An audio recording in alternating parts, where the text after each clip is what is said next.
Are you beating the heat? We are trying our best right here on City Span to do so. So we've gone with the GOATs. That's right.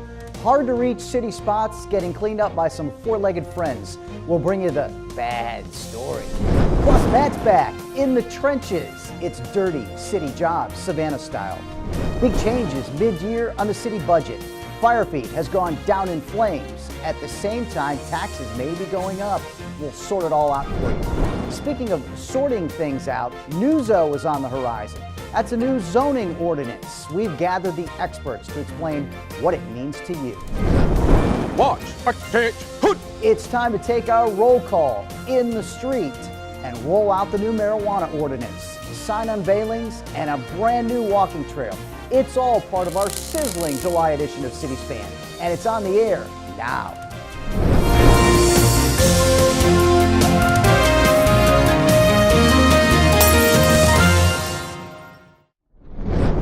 Welcome to another edition of City Span, your source for news, information, entertainment, and sports right here on SGTV. I'm your host, Ken Slatz. We will start on a more serious note. The fire fee has been extinguished, but a rise to the millage rate may soon be on the books.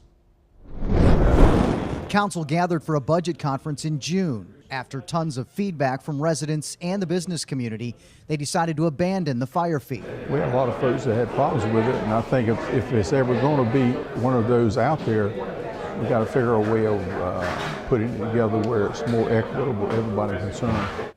With that major loss of revenue, the city has to find an alternative.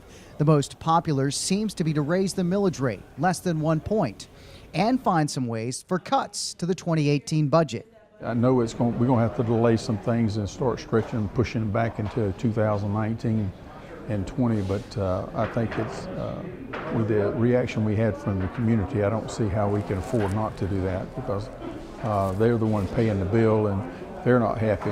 You know, nobody's happy. One thing council unanimously agrees upon: keep our #1 priority at the top of the list. Public safety. My idea is to just make sure that we have what we need to do to make it most efficient and the best department there is out there. We don't need the money, fine. We need better, we need additional training. We just get additional training. I don't say just go spend money for the sake of it, but I am saying improve the quality of our police force. So what's next? Public hearings will take place so citizens can weigh in, and council has a little bit of time. Council plans to have a millage rate set and a clear amended budget to work with by August 1st. For the third straight year, the city's Summer 500 program is training, educating, and mentoring hundreds of our area's high school students. Students like Carrie Clay and Montre Maynor. That's the new river walk that's going in. This is the foundation wall that's holding back the water. This duo is learning within development services. And then there in the background you can see the power plant building, and that's going to be in a hotel as well. The department provides permits and inspections for new construction within city limits. They also offer advice to developers, consultants, and builders. So one of the first things we're going to do is establish an elevation. Engineers need elevations in order to figure out how the watersheds, the underground sewer, the storm, such like that. City surveyor Greg Harris is tasked with teaching Clay and Maynor the tools of his trade. Like the surveyors, they'll like draw the plan out on paper or a grid or whatever, so the civil engineers can know like what to do and how to do it, like the elevation levels and the sewer line, pipe systems, how to read a level. I've also learned the kind of business aspect of how it goes from kind of surveying to urban design to engineering. We have a benchmark, we took a reading, now we have our height of our instrument. We're going to go over here, we're going to turn about 90 degrees, and we're going to read what he has over there. Carrie is a rising senior at Woodville Tompkins High School, aiming towards valuable career knowledge. Montre is a year younger, measuring up his skills at Beach High School and beyond. It's teaching me a lot because I want to be an engineer when I grow up, and it's showing me like different types of engineers so I can get a idea of which one I want to take on when I get older. All right, okay, since we have our safety vest on, the most important thing is safety. We want to be safe because we work around a lot of traffic. in hazardous environments. So number one is safety. Second thing about the equipment, it's very delicate. You got to be gentle with it. 3.90. 3.90. I have learned how to think first, think before I speak, be patient, eye contact, and a strong handshake is key. I should come in on time, wear the proper clothes. I work good with my partner. I learned like communication. Great attitude. They show up for work. They're willing to do whatever you ask them to do within the realms of work. I just enjoy having the summer interns. The Summer 500 continues to grow. It's a paid internship with a clear goal in mind. When you put in your application, you can put in what you want to do. Like I put engineering, and like you can just get an idea of what you want to do when you get older. There shouldn't be I don't know. I mean, you're here to make money. You get paid every week. You learn about a lot of stuff, and most jobs will actually keep you to work with them further. You'll learn a lot about not just the job, but some key aspects of life.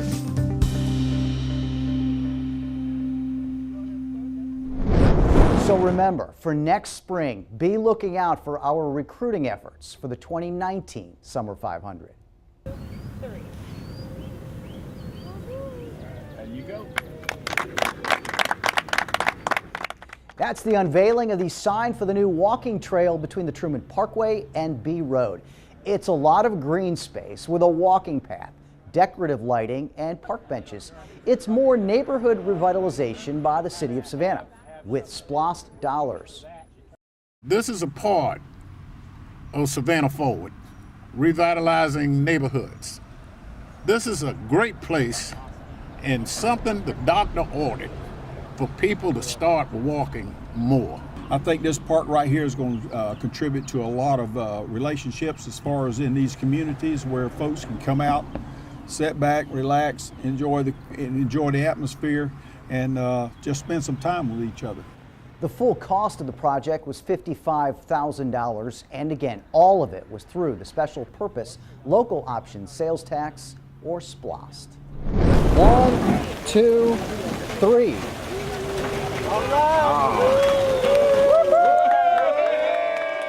The city's first honorary street designation is Reverend and Mrs. Lexi Aiken Way. It's a portion of 38th Street between MLK Jr. Boulevard and Montgomery Street. These two were the pastor and first lady of St. Luke Missionary Baptist Church for more than 50 years. It's all part of the city's new naming ordinance. Also was unanimously approved by the Metropolitan Planning Commission's Historic Sites and Monuments Commission. This is a big day for not only them, but it's for the community that we represent. And thank you for being that representative all those years. He's always been such a pleasant and such a worker and such a cooperative spirit. And that makes it really good for the community, folk who are willing to work together. Congratulate both of you on being warriors in the Aiken Way. The honorary naming will be in place for 5 years. Once again, it's on 38th Street, right between MLK and Montgomery. NewZo, you ever heard of it? Nope, it's not a magic cleaning solution or even a video game. It's the city's new zoning ordinance. You may follow up with, well, what's that? It basically is the tool that is used to implement the comprehensive plan. And growth management is a zoning ordinance, and our zoning ordinance, our current zoning ordinance, was written in the 1960s. It's also used to determine density, height, setbacks, how you develop. In some ways, as an 18th century village that's trying to figure out how to become a 21st century city. Which is our city. As Alderman Durrance says, our zoning ordinance is almost 60 years old. We've had to do a number of amendments, text amendments, map amendments, as well as issue a variety of variances over the years, leading to the point now where our current zoning ordinance has got 70 zoning districts, which is unmanageable. And we've come to the point now where we believe there needs to be a more comprehensive overhaul in terms of establishing a new ordinance. Just the fact that the ordinance was not designed for the various patterns, different patterns that we've got today, has led to a lot of the variance requests that we get. We really shouldn't be going through as many variance requests and text amendments as we are, and it's mostly because the current ordinance is just not adequate for our needs today. Hence, NewZo, a full overhaul of the old zoning ordinance. sort of like a clean slate. The overwhelming message that we're receiving from the public is this is something that definitely needs to get done, and it's definitely something that's long overdue. So we're moving as quickly as we can to do our due diligence in communicating with the public about these changes that are coming down the pipeline, listening to comments, making adjustments. Most of the changes that are being brought forth with this ordinance won't impact significantly, we believe, the average resident. There will be more changes in terms of, commercial impacts. The great thing is that we have an interactive website that's been set up, which is www.newzo.org, and on the website, individuals who live in the city of Savannah can go and look at the information that's on there, as well as type in their address and see what the existing zoning ordinance is and then the proposed zoning ordinance, and from that information determine what kind of changes will be impacting them. The goal is to have something that is new, that is a little bit easier to understand. I think that as we move forward, we're still going to be cleaning the ordinance up with regards to making it more user-friendly, because you don't know what issues that you've got with the document until people have to use it. And when you go to that website, it's got all the information, it's got the current draft, and one of the coolest things it has is a map tool, whereas you can go to the map tool, you can type in your address, and it'll zoom in right to your property.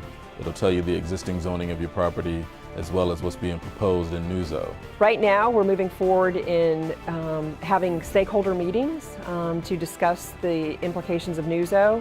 And from there, it'll be presented in the Planning Commission during the month of July, as well as during the month of August. And we anticipate getting it to City Council during the month of October, and for everything to come to fruition as far as the actual ordinance coming in place in January 1, 2019.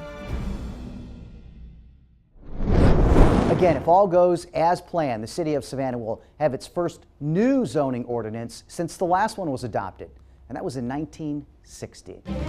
All right, we need to take a quick break. Still to come, dirty city jobs. Matt takes on our sewage pros, plus goats, and more goats. Put to work and happy about it. Straight ahead, a new ordinance is in effect in Savannah. How SPD is tackling the training for a marijuana change. That's straight ahead on City Span.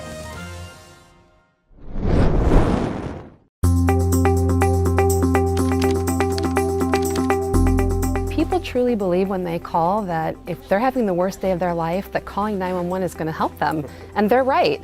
We truly are their first line, and we really are the first responders. Even though we might get a call that's outside the range of what we might call an emergency, we need to make sure that the public knows that they can trust us to handle whatever their emergency situation is. Our job isn't just answering the phone. Our job is to take care of the officers and the firefighters and the paramedics, and that's also very, very satisfying. Especially when you help an officer that's in a dangerous situation. You know that the people who love that officer get to love him for another day because of something that you did, and there's nothing more satisfying than that.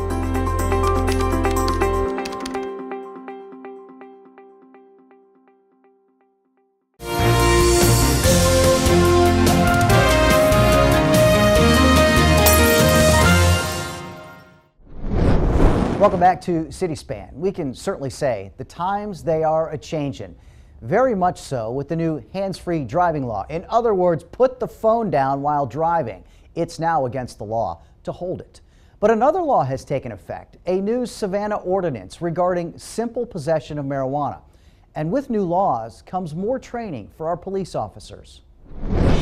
So I just think it's important for us as a council to give our police officers every single tool they could possibly use, and legislative tools are important. Alderman Johnson introduced the ordinance in January, which council approved in March. On July 1st, it's effective.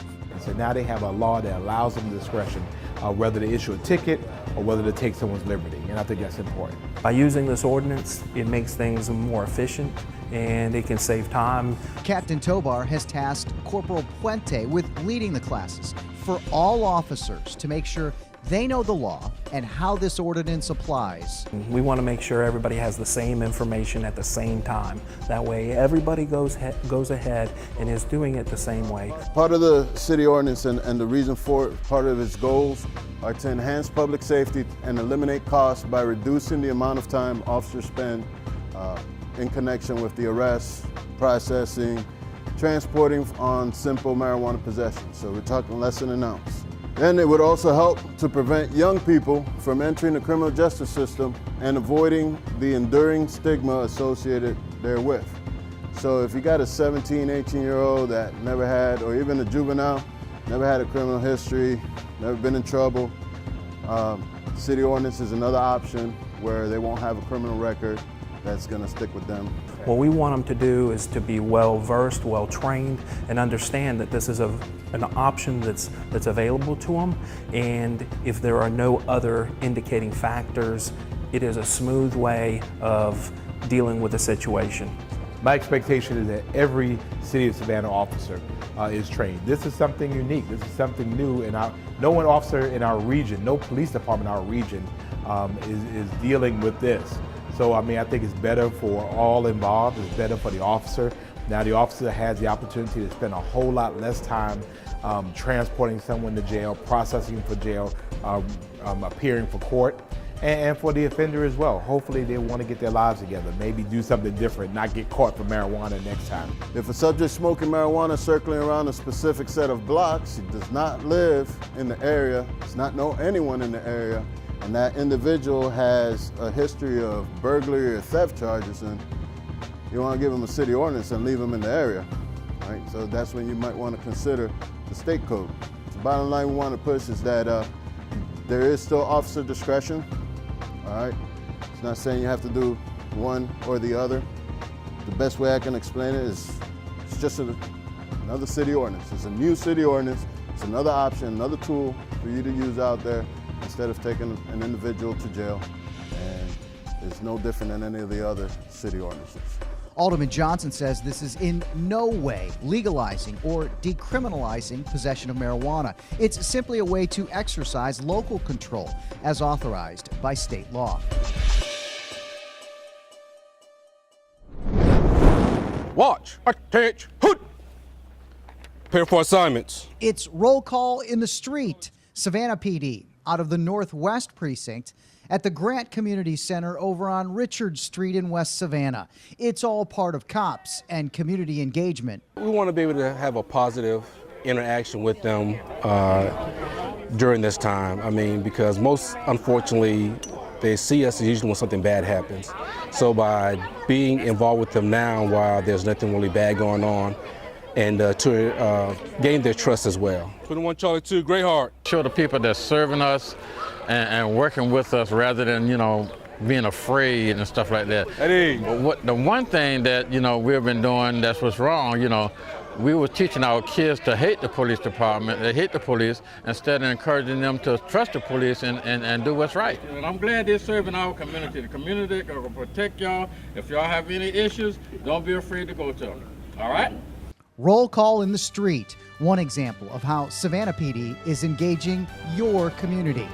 SPD has another Coffee with a Cop event lined up July 26th at Duck Donuts. That's at 7127 Hodgson Memorial Drive. Grab a cup of coffee and meet a cop. It's from 10 to 11:30, Duck Donuts on Hodgson Memorial Drive. Another program, along with the Summer 500, that the city takes pride in hosting is the Savannah Youth Ambassadors program, teaching soft skills, confidence, and presentation. Hey, ambassadors! Yes. I feel good about myself. Ms. Lillian Grant Baptiste, motivational speaker and professional storyteller, tasked with teaching the ambassadors the tricks of public confidence. Speak with the intent to move your audience. Good afternoon. Good afternoon. My name is Hunter Williams, and I feel good about myself because I'm blessed and beautiful.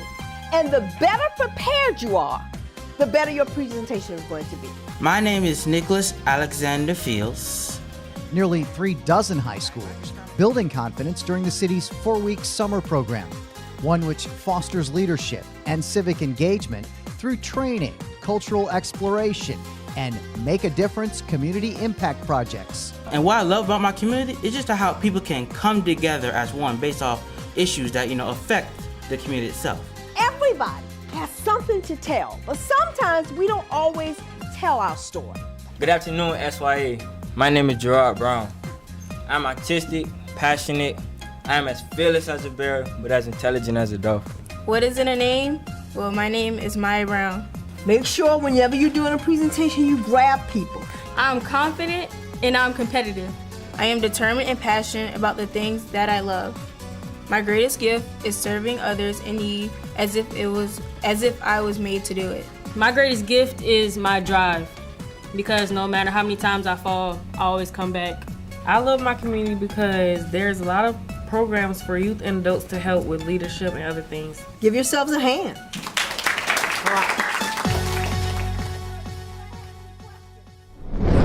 Tremendous program through the city of Savannah. That's the Youth Ambassadors. All right, we need to take one more break. We'll get dirty when we get back, or at least Matthew will. Dirty, city, jobs. Plus we'll get bad. That's terrible. Goats galore though, around the corner. But straight ahead, a much deserved honor for one of our city's own longtime employees. It's all next on the stretch run of City Span.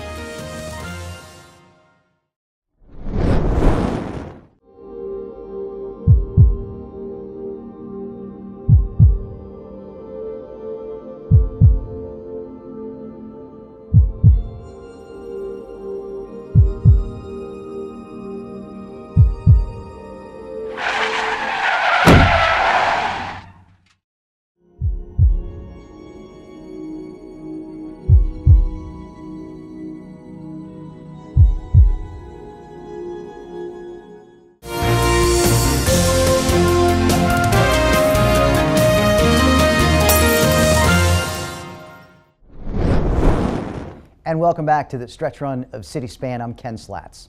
The next story features some of the unsung heroes of communities nationwide, including right here in the city of Savannah. Now, each June, the hardworking men and women of the waste management industry who help keep our communities safe and clean are recognized with National Garbage Man Day. As part of that celebration, the nearly 200 employees of Savannah's own sanitation department were treated to a special breakfast at the Civic Center. We tend to call ourselves sanitation workers, and it's just a moment to stop and gather and thank our employees for the work that they do. Very fortunate, the sanitation department, we've got some of the best people in the city organization. They come in all sorts of weather, hot weather, cold weather, rainy weather. After storms, they clean up, they show up every day, and they just do a remarkable job. In addition to breakfast, sanitation staff got some tips for staying hydrated and healthy from City of Savannah Health and Wellness Coordinator Sarah Hansen. And two employees, Preston Walltower and Larry Bland, were recognized for their more than 90 years of combined service to the City of Savannah. Larry's been with us a long time and seen a lot of folks come and go, and we just want to give you this plaque as a certificate, as our symbol of our appreciation. So thank you very much. Give Larry a hand of applause. Well, one of the best parts is kind of like, meet the people, most importantly, being able to take a part of keeping our beautiful city clean. Sanitation at its root is a public health concern. And if we didn't carry the garbage away, then we wouldn't have the beautiful city we have. It wouldn't be a healthy place to live, and you just wouldn't want to be here. So they do very vital work. They're out of the limelight. They get very little, almost no recognition. And so we just wanted to take a minute and say thank you. Congratulations so much to Preston and Larry. Great job. We're glad you work for the City of Savannah. Now, some of the city's toughest jobs are a little muddy, mucky, and mundane. That's the fact for our fine folks in water and sewer. But it's not too tough of a task for our Matthew Worth to tackle. It's our dirty city jobs.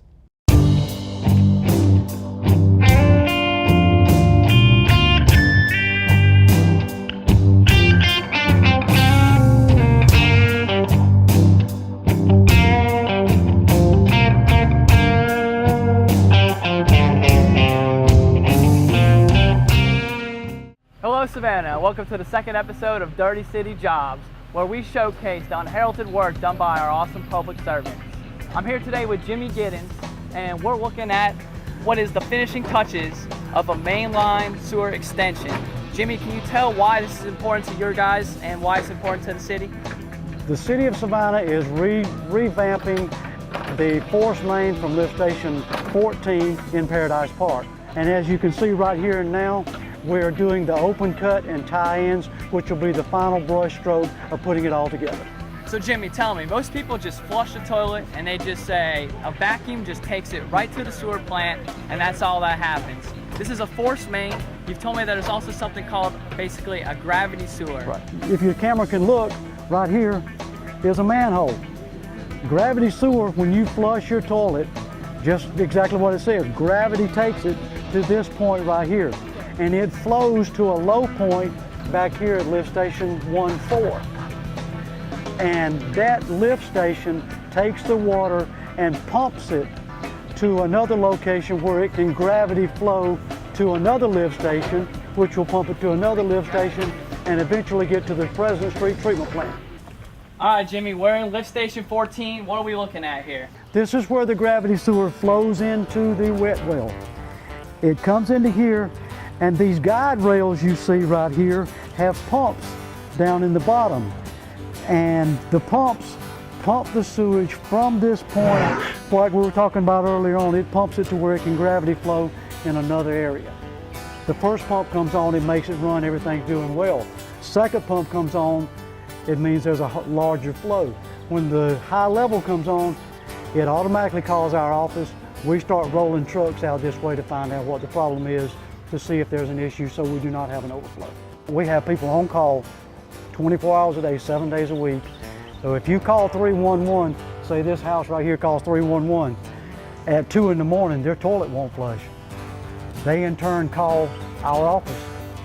A crew is called out. They come out and check our system, make sure everything's okay.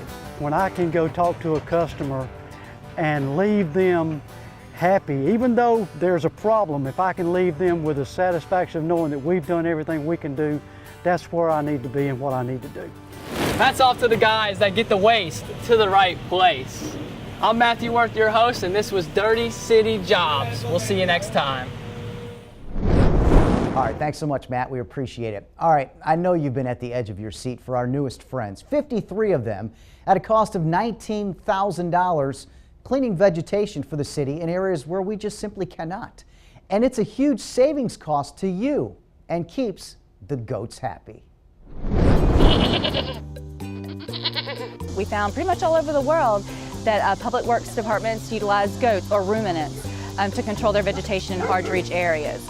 We know for this site in particular, for the cemetery ravine, that we're going to save money because we actually got some cost estimates from contractors to come in here and do work. And because of the thickness of the invasive vegetation and because of the slope and because of the sensitive area, it would take manual labor to go down in there. So the goats were absolutely a cheaper option here. It's really helpful to have another option when you need to get this stuff down and you can't get this stuff down. Or you don't know what's in there, you know, there could be snakes in there. They'll take everything down to about 6 feet.